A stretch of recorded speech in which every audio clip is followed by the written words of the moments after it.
All right, You're somewhere different today. somewhere different. I'm in a cabin. Looks I want, like a cabin. You talking my language.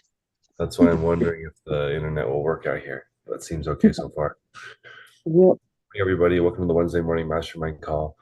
We do this Monday through Friday live in the Patreon, and then today we are doing it live on YouTube. And I am at a cabin for a couple of days. There's not that much stuff to sell at my warehouse, so I'm just taking a couple of days off while I wait for new inventory to come in.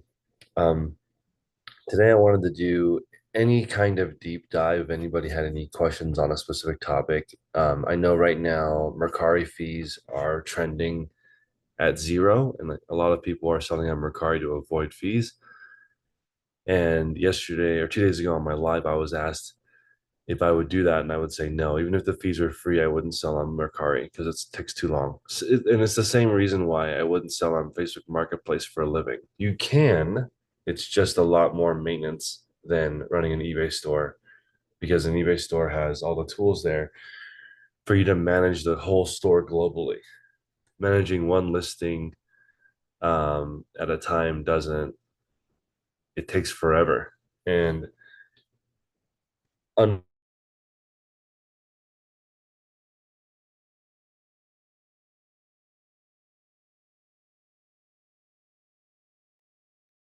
Oh, darn. We spoke too soon. We can't hear you if you hear us, Chris. Darn it. You're frozen. Yep.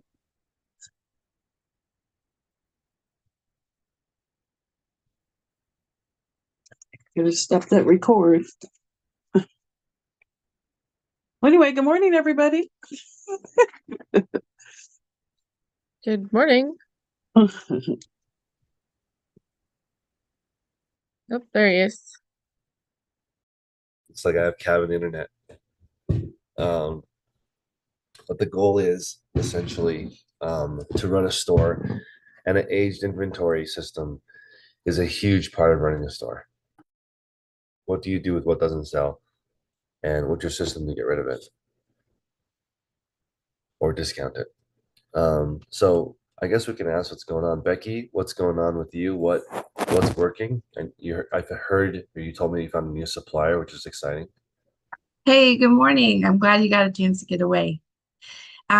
Yes, I did. I think it was about a few months ago you had really encouraged us to find people to, build relationships. So I just started reaching out to people, finding people, and after I think 3 months of doing that consistently, I finally got someone to respond back, and it was positive, and we've gone back and forth multiple times. So very warm, introduction. So that's great. Sorry, there's a thunderstorm in the area, but so my problem right now is before I had gotten uh introduced to this supplier, I've been slowly introducing higher priced items that will sell for more profit.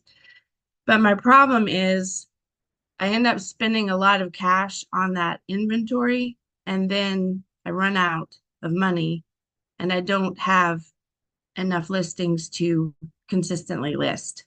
Does that make sense? So what would you do in that situation? I mean, essentially, I would say that the main problem with reselling in general is inconsistent supply. And if you are slowly edging towards higher priced items, sometimes what happens is people spend 2 or 3 times longer finding higher priced items, and they end up occasionally making less money than listing a whole bunch of just regular bread and butter items or $5, $10 profit items. In the sort of the trap is to pick up a 10 $5 items, list them quickly to make your store keep going. And what happens is you will get a hit pretty quickly of 2 or 3 of those items selling right away. And that encourages people to maintain that behavior instead of just slowly having the higher priced items and taking time. But you don't have an overbuying problem, Becky, right? So how are you not tempted to buy those lower priced items as you take your time to find suppliers? I just say it's not for me. Got it. Yeah. It was just a mind shift change. That it's just a waste of time. So I don't do it. And also just consistently realizing what sells and what doesn't sell and saying, that is a great brand. It's like Lauren Ralph Lauren. It's a great brand. I mean, I would wear it, but I'm not going to sell just a random button down Lauren Ralph Lauren shirt. Yeah. So it's those types of things, even though it's very hard to do because it's tempting to pick that stuff up, but I don't anymore. So Okay. I guess what I'm hearing is maybe I can just focus on once a month picking up, like sourcing online or something, a few higher end things, along with consistently buying the upper end bread and butter until my store switches to consistently selling, or I don't know. Um, hmm. I think it is the slow build. It just takes a year or two to build up 1,000 really good items slowly, one at a time. But then you don't have a problem of discounting your items and they still don't sell. Your Right. items will sell. Okay. With this supplier, do you know how regular they're going to be sending supply? They can send it as much as I need, I think. Okay. So I guess my word of caution with that is just be careful with like thinking that you need to buy a lot. Because as long as you're consistent, um, they're not going to be mad at you. And the once a month high end shopping, I I think that's a great way to do it, especially if you're doing what Lauren's saying in the chat with the consignment shop, or if you do it at the end of the month for certain brick and mortar stores that you go to. But the once a month um, higher end thing can also be when I think of online sourcing, I actually think of sourcing a little bit every day and maybe once or twice a month pulling the trigger on a large deal.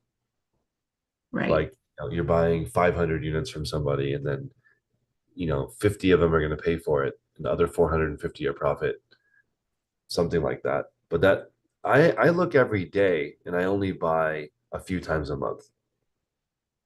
I don't think you could source online inconsistently though. You wouldn't find the deals. You have to look you have to look every day for like at least an hour. Matt, good morning. Morning. Um, so just to chime in on this, just from my experience and my understanding of all this, which is not complete. So maybe there are people that have done this or do this. I'm just not there yet because I do think it takes time, like you said, like a full year or 2 years or 3 years. But my understanding of this whole thing, which I'm actually working towards right now, is when you switch to the higher level stuff, the higher price point stuff, the quantity of what you sell goes down. Yep. So you're selling, it's very common to like make more money but sell less items. So if that's the case, do you need to keep at your same listing goal if you're switching over to higher, like if you can't afford it? I mean, if you can afford it, obviously you should, but if you can't afford it, does it matter if you go from like a 10 listing goal to a 5, and then as your sales pick up, build that up where you have more capital? That's I don't exactly my question. I don't think so. I think your listing goal can go down. I actually So go ahead. no, I was just going to say to Becky, like that's what when you first asked your question, that's what I was thinking, was like maybe reduce your listing goals slightly as you're adding this new good stuff in, because I don't think your your sale rate, and again, this is just me and my like theory on this and my understanding, which someone could be like, no, Matt, you're totally wrong. And I would be like, okay, I might be. Um, but I don't think that even if let's say your listing goal is 10 a day at the lower price point stuff. If you just start putting 10 a day of better price point stuff in, I don't think you're going to keep up the level of sales you had at 10 a day of the other stuff just because it's more expensive. There's like fewer people who are looking for the more expensive stuff, right? So it's not to say they're not out there. And like the rule of eBay is like you only need one person looking for it, right? You just need to find that one right buyer. But we're playing a numbers game. So my suggestion would be to, if you can't afford it, to lower the listing goal slightly until the sales kind of pick up on the higher end stuff and you have more money coming in. Because what happened with my store when I put the higher level stuff in is like maybe I don't sell 10 a day, but if I sell one $400 thing, like I'm good for the day. Like I made my money for the day, right? It doesn't matter to me if I sell one thing that's $400 or like 20 things that's $400, as long as I hit that $400 a day. So Yeah. And the activity goal is always the hard part with what Matt's doing and with reselling in general is that the $400 item might take less time to list and ship than 20 $20 items, but might be less consistent in how you find it. So it's like for me, the way I looked at it is let's say 50% of my store is the $20 item. And then 30% of the store is the $40 item. And then 20% of the store is the $100 plus item that comes around once in a while. And it's not possible to like list 5 medium items, 3 better items, 1 amazing item every day. So that's why I recommend consistently listing the same number of items a day. So on the day that you sell the $400 item, you still list 9 $20 items. If you can, if you can afford it. But also I like the idea of chopping your listing goal in half. If you look at everyone's store, most of their sales are really low. Today I was watching Rinzi on Whatnot this morning, and sales were really dry. So they were doing $1 starts, and a couple of the pieces may be losing some money. But I'm just like in the beginning, like if you're trying to build some momentum and traction, the traffic doesn't necessarily mean sales. This is the part that's so frustrating for people. Rinzi did all the marketing, right? And in their stream, they had 200 people, which is a lot. And every single item for a few minutes was still losing money just because traffic doesn't equal sales. And when I heard from Whatnot Corporate that the biggest streams in the world really only have 50 people in there, but they're 50 buyers, it made me realize, okay, like Whatnot's intimidating. You think you need a lot of people, but you just need 50 people who are looking for what you are selling, right? And that's why the jewelry win your choice is one of the coolest Whatnot things I've seen, because it's very difficult to put 25 pieces of clothing on a tiny screen, but you can fit 25 pieces of jewelry. I think any more than that, it starts to get confusing, and then a buyer can't decide. But a 5x5 matrix, you pick one of these if you win, and then people are kind of giving you an idea like, oh, I want some more turquoise. I want some more 24 karat plated. You can start peppering that in. But it's the paradox of like, not the paradox, but like the $400 item, right? I worry about having only one $400 item in my store, but I love 1,000 items in your store of $400. But it's so hard to get there. So Jamie is asking about, is everything assigned a ranking number by eBay? Yes. eBay has a sales rank just like Amazon. There's the first like 200 pages of it are new items though. So when you list a used item, it does get a eBay sales rank of like, 28,964,222. Right? So it's like in there because there's 2 billion listings on eBay. You do get a rank when you put it in there. And do they have a calculated score on each store based on the store's inventory? Yeah, that's what essentially what your listing quality report is. It ranks you seller wise too, Jamie. So as an example, quick, let's say I have 10 things listed in my store and eBay has them valued at like, I don't 1 to 10 scale because I don't know what it is. But let's say eBay has them valued at 7. So Yeah. are they ranking my store as 7 also? No. In eBay ranks every individual item on its own. However, um, the best match, you might get a slight bump if you're top rated seller, if your store has good items in it, but like you can get that bump with only, this is actually very interesting what Jamie just said.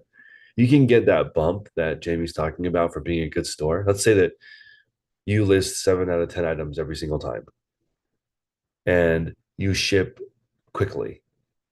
You're going to get a bump in the ranking, even if you only have 10 listings. But if you have 1,000 listings and you don't have a consistent track record of doing a good job, or you're listing a bunch of 5s, I think you don't get that ranking. But I think you get that ranking at 50 items. I don't think you need a lot. Not even. Like, I think I had that ranking when I had 25 items in my store. Same day shipping. Everything listed gets a lot of traction and questions and offers. The only thing that took a long time in my original experiment was a soccer ball. That took like 53 days to sell. Everything else sold fast. And I didn't understand why. Like, I was the cheaper soccer ball by $5 in that category. Um, I did not want to discount it anymore. I had that soccer ball at $20 free shipping. And I don't even use free shipping. I was just trying to get this thing to sell. I was like, okay, the soccer ball is new. It was like $8.99 at TJ Maxx, and it was like a $79 soccer ball. So $20 was the mark. I had it at $12 plus shipping, $9 plus shipping. I eventually ended on $20 free shipping because the other people in my category were doing free shipping. So I was just trying to. Can somebody put the link for the listing quality report for Jamie? Um, but I could not sell that thing for the life of me. And then I made a mistake on the Vitamix that I sold, and I didn't realize that the pitcher, the lid, and the stirring stick all have different values, and I priced it only on the pitcher, and I left some money on the table. So like, um, that's one way to get sniped is make a lot, and one of the items in there is worth a lot.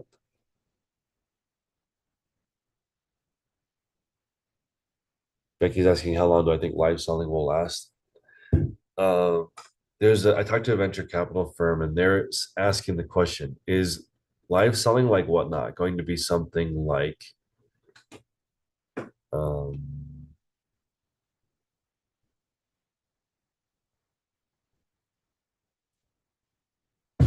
is live selling going to be something like QVC where it has its place in the world, or is it going to be something like eBay and Amazon and be huge? I don't know. I think it'll at least be like QVC forever.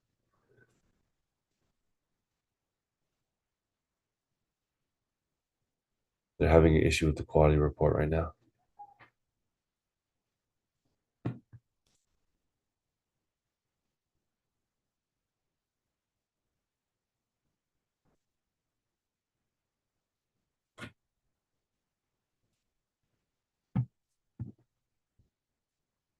Carrie says it's back. Good morning. She's up. Natalie. Baby is up. Yesterday was the first time my baby saw snow. They were so confused. They're like, what is this? Where do you go to see snow?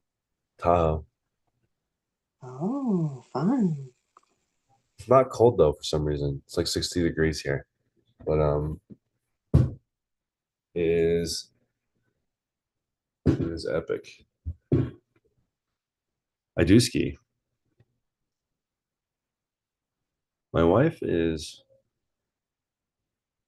she'll probably come on one day, probably not this morning. She's the real brains behind the operation. I wonder if my internet will work on the porch. Does anybody else have any questions?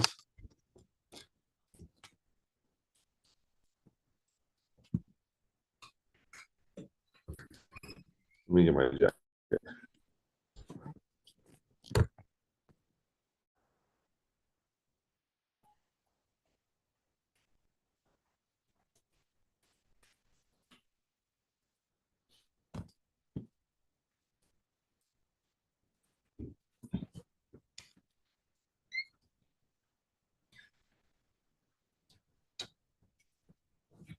Let's see. It is nice out here. I don't know if you guys can see this background. It's snowy. Wow, it's pretty. I bet This the is air the- smells really good. We're staying in the A-frame. Nice. Pretty cool. Yeah. It's like the nice thing about being a reseller, I was gonna bring this up, is that we make our own hours and the day rate Tuesday, Wednesday, and Thursday is really cheap compared to the weekend. It's like so this lovely place is like almost the same as just where I live. Really, Harry, I love it. I would love to teach them how to ski. Wait, are you in Tahoe now? Is say that a the real air is background nice or here, is but that? It's not a green Oh. screen. It's a real background. Autumn must have missed the whole I'm in a wow. cabin talk. How Yeah, we're fun, really Chris. You're on a little vacation. little vacation. That's nice. The woods are nice. I'm Yeah. surprised you guys can hear me. The internet is okay, I guess. It's kind of spotty. Yeah. But yeah, I like being a reseller because you can just take a random vacation whenever you want. I tried skiing once. It was a disaster. I love Never skiing. again. I'm from Utah though. Skiing and snowboarding is our thing. Kids are up. So let me ask you this. When you first make contact with the supplier and you start that relationship, do you think that they're okay with just spending a little bit of cash every week? Or are they just gonna turn me away? They're not okay with you being inconsistent. That's all. Okay, because I really have budgeted like $200 a week that I can that I can purchase something right now. That's where I feel comfortable. And I let them know that I want to buy on a weekly basis at $200 and eventually grow that to what I think might be 2,000 by the end of this year or this year to date. But I do want a weekly consistent sale. I first started when I was at the flea market looking for vendors that I would spend about $100 a week. So you don't Wow, have to that's start. awesome. Okay, thanks. And the price breaks started getting really good around 100 pieces a week, and that was around $200 to $400 a week. So it wasn't nothing expensive. It's just that if you come every week, it adds up. $200 a week, and that means you're a $10,000 customer for them. That's significant. So but if you spend 1,000 and then you don't show up for 2 weeks, good morning.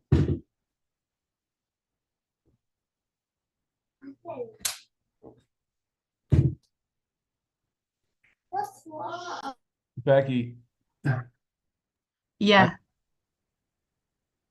if I were you, and maybe you've done this and just the way you're talking about it is to the group, and that's fine. My big thing is always like try and turn your biggest weakness into a strength and vice versa. Turn the other person's biggest strength into a weakness. It's just like a negotiating tactic. So I would never frame it as like I can only spend X amount, but I want to build it into this. I would frame it as like, hey, I have this amount of money to spend. I'd like to see what you can do for me. And if that works, then we can go from there. But I would never say like I would never make it seem like you can only spend a certain amount. I would put it on them and say like, here's where I'm at. I want to do a test run. I'm happy to do it. If it works out, then we can go from there and put the onus on them to like bring you the good stuff. And then you're willing to go bigger with them and not like, this is my situation right now. You know what I mean? It's just, you're not lying. You're just putting the putting the burden of who needs to do the shift onto a different person, right? So right now you're saying like, well, I only have this amount, but when I start to make more, I can spend more. And instead, what I think you should do is concentrate on them and say, like, this is a new relationship. I'm happy to be like a consistent buyer from you, but I'd really like to see, in the beginning, what that starts out as. And as they bring you the stuff and you start to sell it, it grows and then you can go from there. It's just the perspective you approach it from. And I don't like the question, what is your budget? I don't know how Matt feels about that, but go ahead, Becky. You mean like saying like telling them what my budget is? Sometimes suppliers will ask you what your budget is, and I'm like, it depends on what it is. Like Right. if you have Patagonia at $5, then I'll mortgage my house. Yeah. You know what I mean? I don't like you know what I mean? I don't know. Jamie? Yeah, They're, oh, sorry. I was just gonna say that it sounds like they're pre-qualifying her, like a car salesman pre-qualify someone. I would never tell anybody what my budget is. Not in that instance. Matt?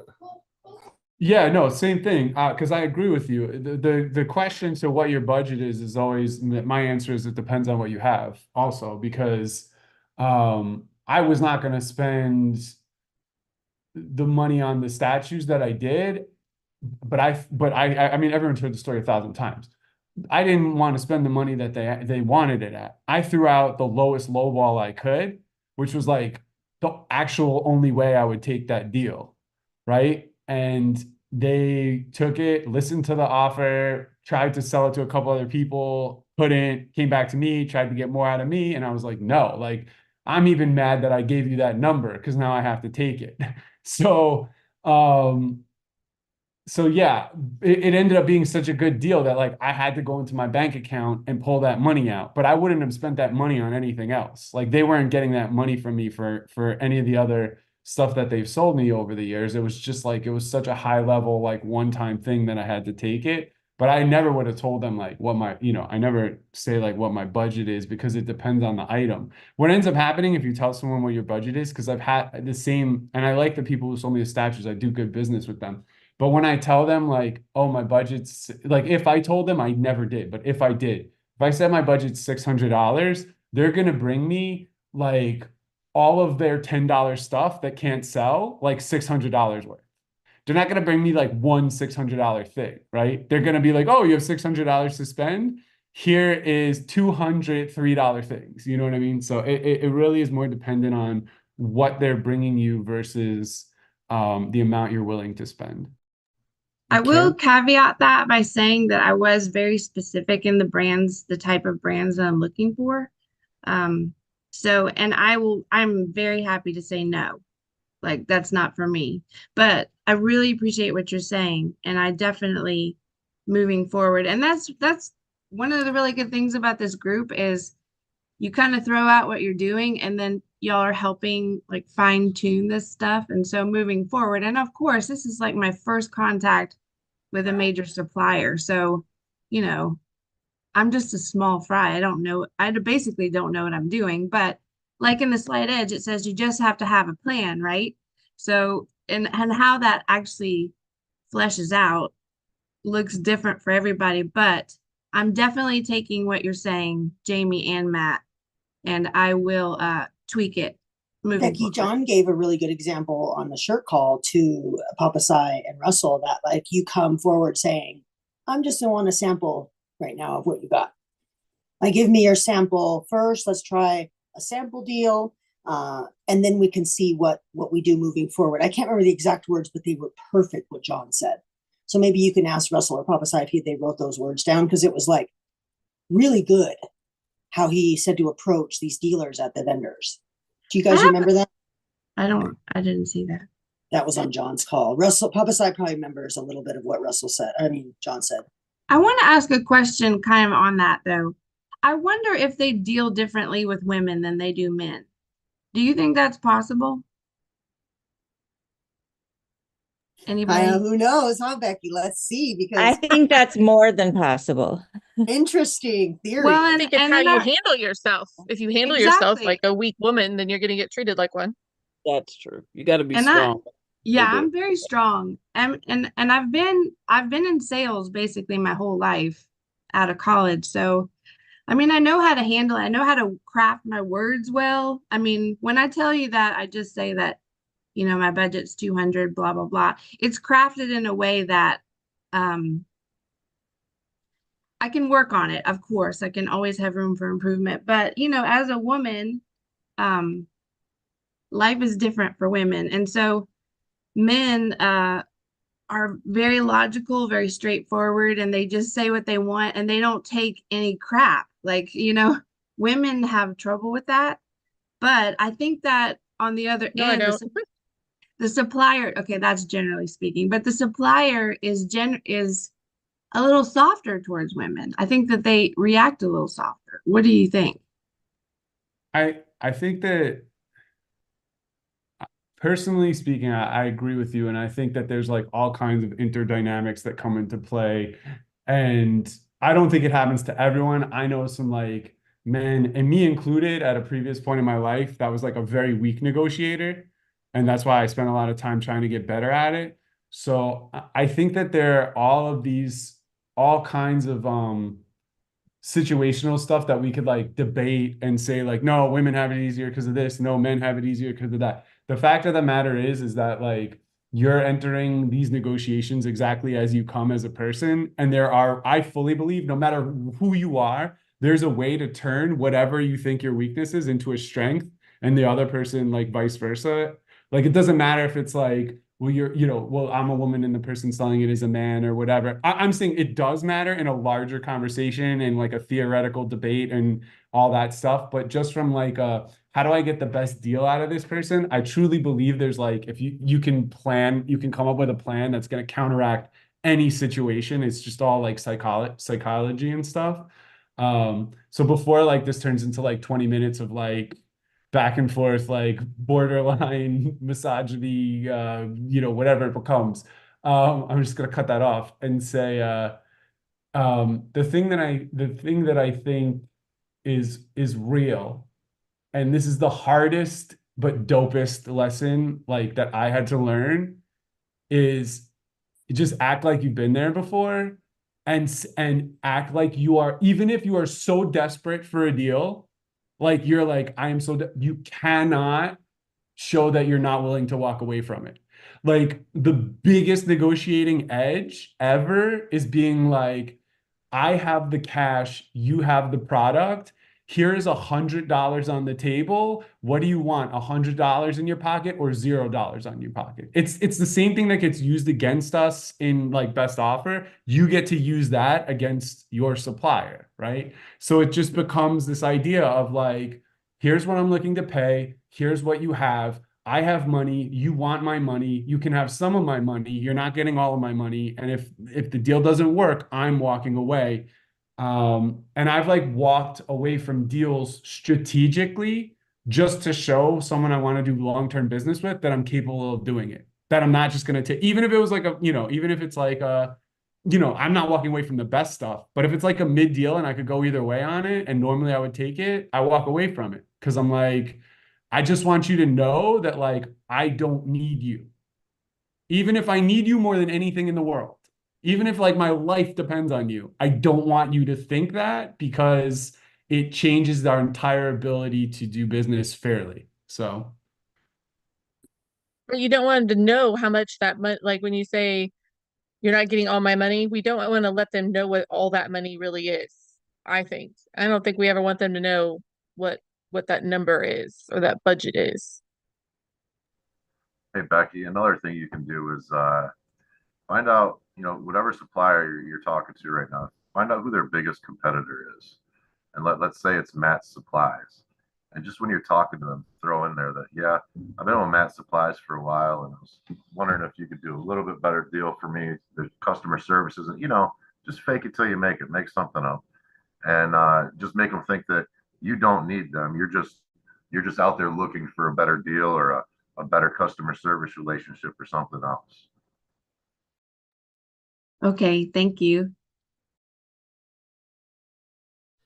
I think that a lot of suppliers treat everyone poorly.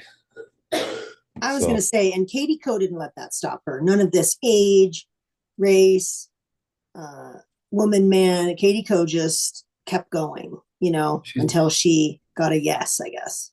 she has asked me that question a dozen times. Are they What treating me question? are they treating me differently because I'm a woman? Or are they treating me differently because I'm young?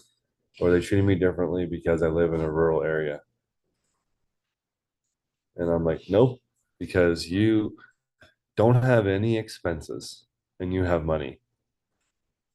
So, no. Over time, they may not take you seriously at first, but after 2 or 3 transactions, you're up to the races. People like dealing with people who are consistent. That's the main thing. Inconsistency is I mean, I've been on both ends of that. Being inconsistent or receiving inconsistent. It's not good. I have 300 pallets incoming. Every single one is late. Every single one, the communication is messed up. And, yesterday somebody told me that the reason my order hasn't been shipped and there's no ETA is because I'm not a big customer. Right? So it's like, what do you do? This is part of the I'm like, I don't know if I appreciate the honesty or I want a refund. It's crazy. People are it's just what it is. Um, this is a new supplier, yeah. think it depends on the supplier themselves too, on what size and capacity they have. Yeah. The small supplier that has small capacity is going to treat you like gold. The bigger ones that can deal with hundreds of tons of metric, then they don't really care about you. Yeah. You're either like a huge waste of time for them or you're the most important VIP. It just depends on their level too, right? Um, and the bigger, the more you move up, the less likely you're a VIP. That's like there are a lot of courses online for how to buy wholesale. And I remember Jack in the old group saying, "You're not special.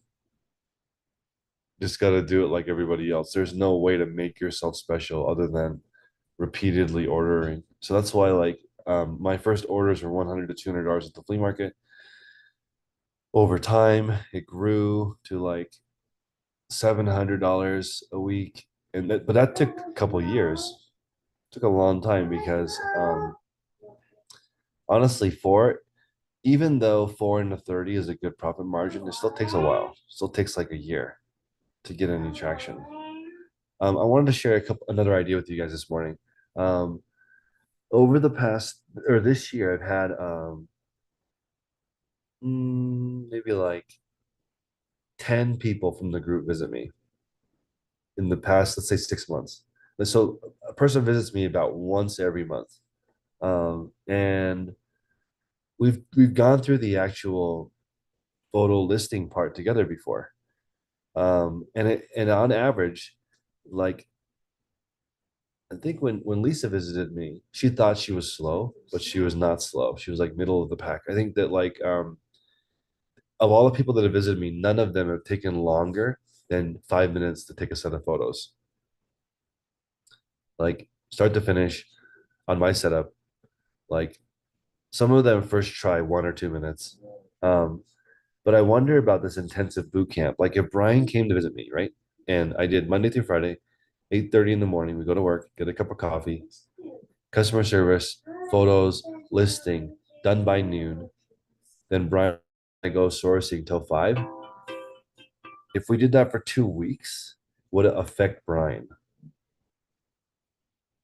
Like, would it be interesting to see like a commercial setting of that?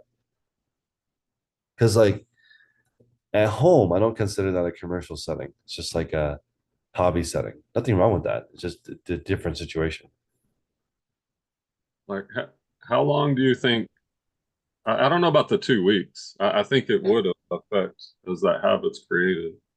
Like, how long do you think it would take to do that same activity before that habit is created for the average reseller? I don't know. Well, I think that habit formation comes from creating the environment that makes that habit easy. And um, I wanted to ask, like, I was talking to Carrie about this. I watched Tech's first YouTube video, however long ago that was, the first video. And I was like, that environment would create better habits than the one I have. Okay. And then I went home and I changed a lot of my environment and my habits improved. So, like, I think habits are very much habit design. A lot of it is habit design. It's not just doing the same thing long enough because if you came here for a year and did it every day and then went home into your environment, it might change. Yeah, it's like, I mean, we use the example, the analogy of working out a lot because people can relate easily. So if you manipulate your environment, if the night before you set up your gym bag every morning with your shoes, your workout gear, it's packed, it's by the door, you got your water bottle, like you're much more likely to go work out than if you don't do that. So it's the same thing with reselling in your environment. Well, that's what I'm wondering. Like if everyone, let's say, because Catherine, you could probably once they invent teleportation and you have like let's see, you're at 20 a day, so 2 weeks would be 280 items. So Catherine fills her car with 280 items, no problem. That can fit in anybody's car. She drives into the teleportation device, teleportation, whatever thing, shows up here at my doorstep. We list it over the course of 2 weeks. Her husband um, had an epiphany and now he ships for her, so it's completely fine. She's here for 2 weeks just doing photos and listing, right? I wonder then when she goes back home, teleports back home, can she have that? Does it change her environment? Teleportation. Thank you, Jamie. I haven't said that word probably in 20 years. Well, if you think about it, like think about like McDonald's, like these franchises. Because I was thinking it would be more effective if you went to her place for 2 months and did it, but that's not practical.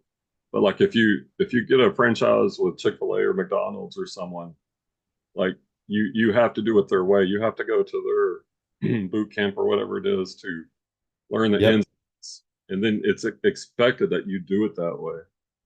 So it's almost like if you could create a Chris reseller franchise, then people will be more successful. But what does that require? You have to buy a franchise. You have to commit to it. Is that the part that's lacking for some people, the buy-in? I think you just said it perfect right there, Brian. I've been like this my whole life. Like anything I buy the very best quality I can afford. And it's like, you know, buying a little franchise compared to buying a Chick-fil-A, you pay for what you get.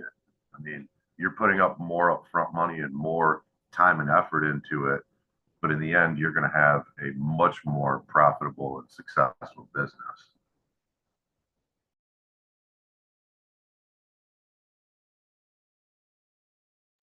Yeah, I just wonder about that environment change. That's the um I think that would work. If you Yeah. had a workspace with go ahead, Ryan. Now, I was just thinking, sorry, I didn't mean to cut you off. There's some like what causes most resellers to not want to do that. For example, we know like Tech and Sports's method is it's going to work, but very few people buy 100% in. Is it the fact that most people become resellers because of the freedom or the idea of freedom and doing it your way? Because I've struggled with this, you know, like why don't I just do it the best way? Why do I have to reinvent the wheel when we have the formula?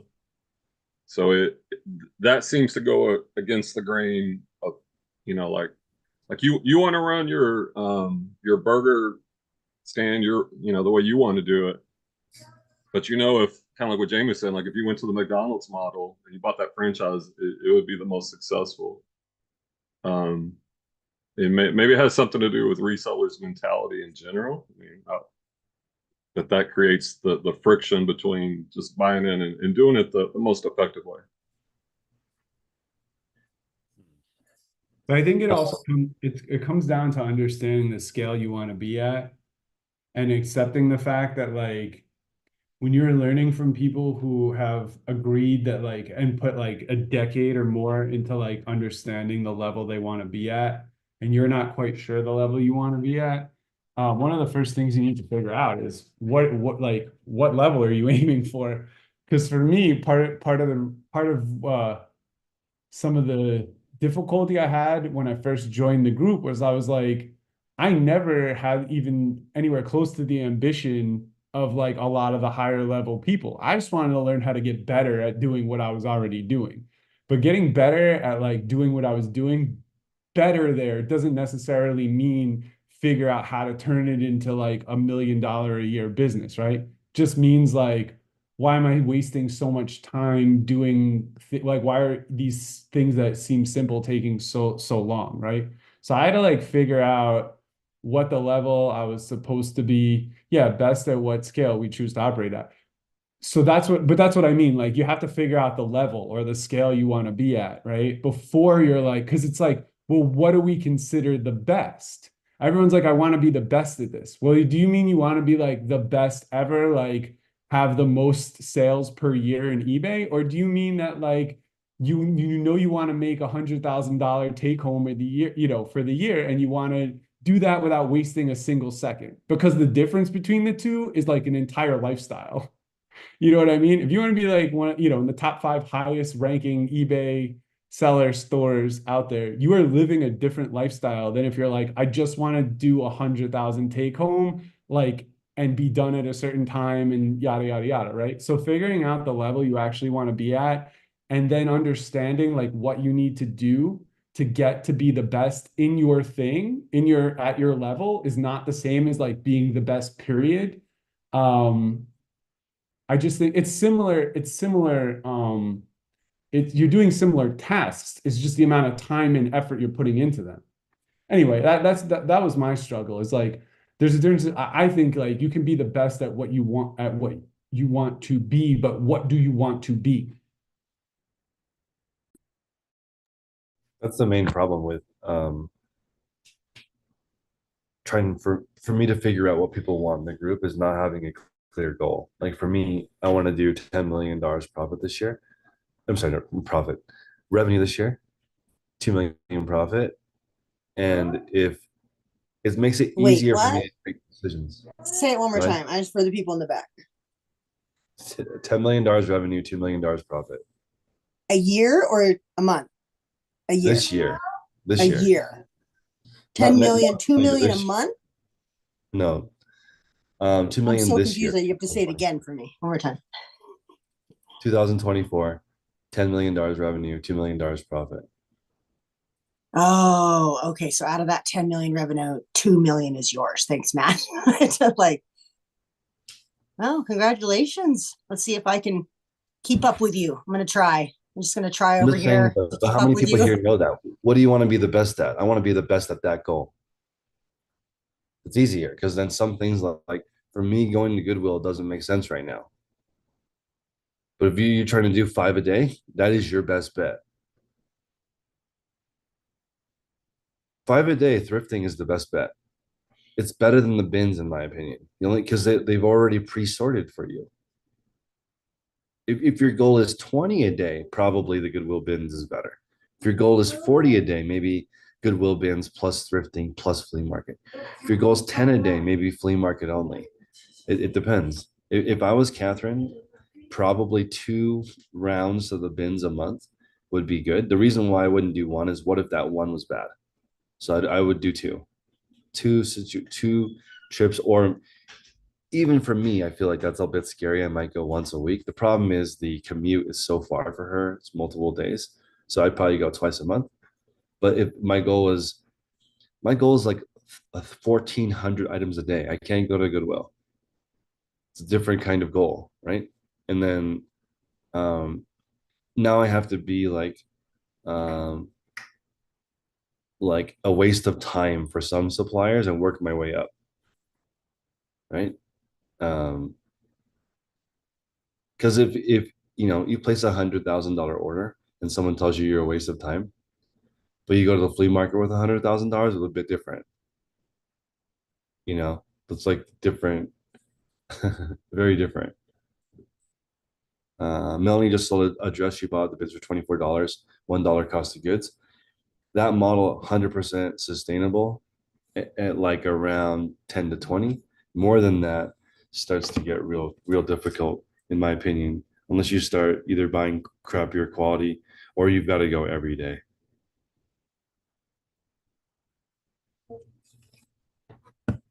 But I'm here in the front. How come people aren't telling me their goal for the year? What's your goal for the year? Right? How much money do you want to make? What's your profit? Go ahead, Becky. I want to make $100,000 this year. Gross. That's my first goal, 100,000. Love it. And it was 60,000, so I've bumped it up. And that's how you decide whether or not things are worth your time or not. And you can decide if you're behind or not. I was also going to say, a lot of us, most of the people that watch you, we want to replicate you. I mean, that's why we're all here. But the truth is, and what I'm finding out is, I'm taking things that you're doing well, I'm replicating it. If it's not working, I need to pivot, but I'm still watching you. So, and I'm watching you pivot. I've watched you from your very first YouTube video. Yep. And I haven't pulled the trigger on joining the group because I always thought it was too much money. But like Jamie said, you have to pay for what you want. So I just pulled the trigger, and now not only I'm growing exponentially since joining the group. But I think the key is for me, I have learned that I'm watching you. You're not a god, so I'm not obviously going to do exactly what you say. But as you're growing and as you're pivoting, I'm pivoting too. But I'm also tweaking it to my own business so that what works for me, you know? So I'm looking at your strategy of pivot and I'm implementing the strategy, not necessarily exactly what you're doing. Does that make sense? I mean, thank the real God that you're not listening to me like a god. Yeah. But yeah, I would say that replicating stuff is very interesting because you can pick and choose, right? I would say reselling is like cafeteria style. You pick and choose what you like, right? So for Matt, I've picked and chose, like, everyone here in the group was shocked when they saw your reselling space, how neat it is compared to most people's spaces. It's shocking, honestly. For a beginner reseller to have your clean of a space is shocking. So you can pick and choose what you want. Best practices for supplier. Best practices for supply is just getting kicked in the balls over and over again until you just get kicked a little less, and then over time you just get used to it. And then there isn't a shortcut other than other than if you can develop a personal connection, which is different for each person.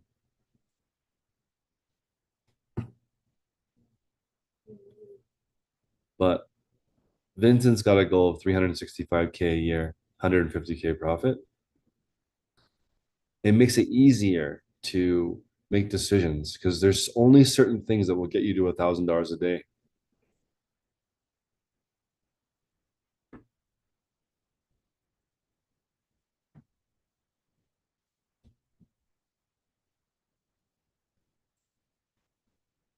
But for me, I'm at 30K.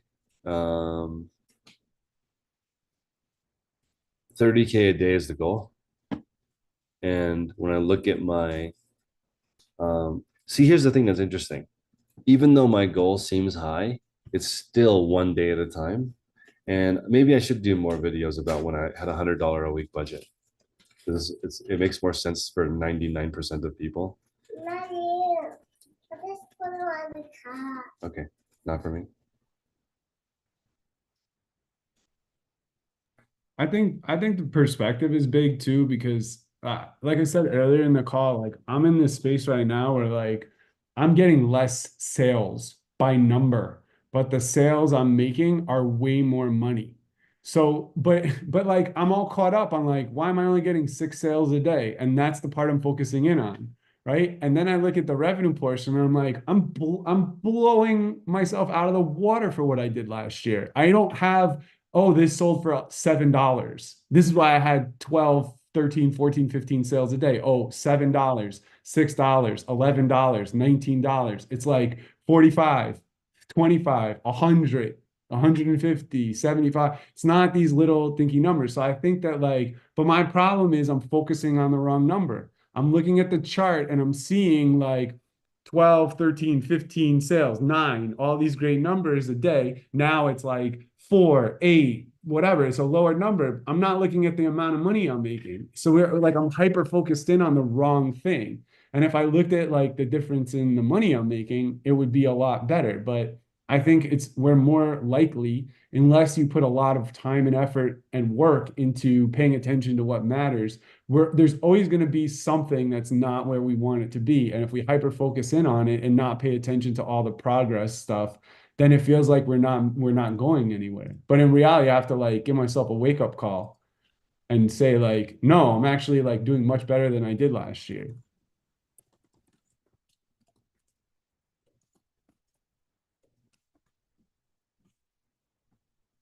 How are you guys doing in relation to last year? Let me ask everybody in the chat.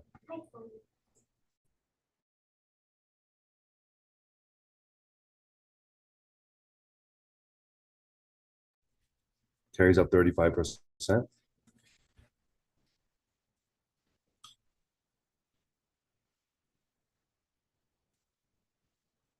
Autumn, you're up 35%, or what is the me too?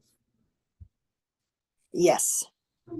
Carrie's ahead of me by like a few $1,000s a month, but I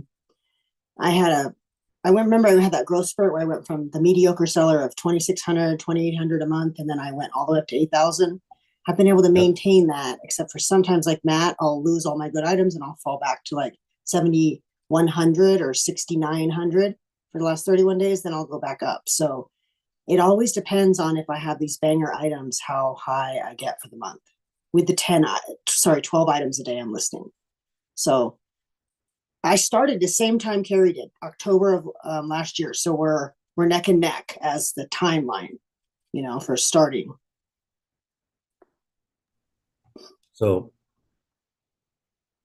last year I did twice as much as the year before in revenue. This year, I already passed last year in sales. And I'm gonna ask you guys, what do you think? What happened?